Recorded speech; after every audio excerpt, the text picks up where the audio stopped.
আজ শুধু ফরিয়াদ তোমার কাছে, সেই পথে চলবার শক্তি দিও।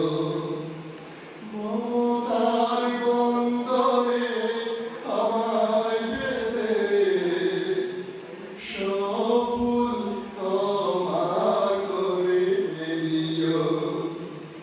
আমি যদি কোনদিন পথ ভুলে যাই, হাত ছানি দিয়ে কাছে নিও।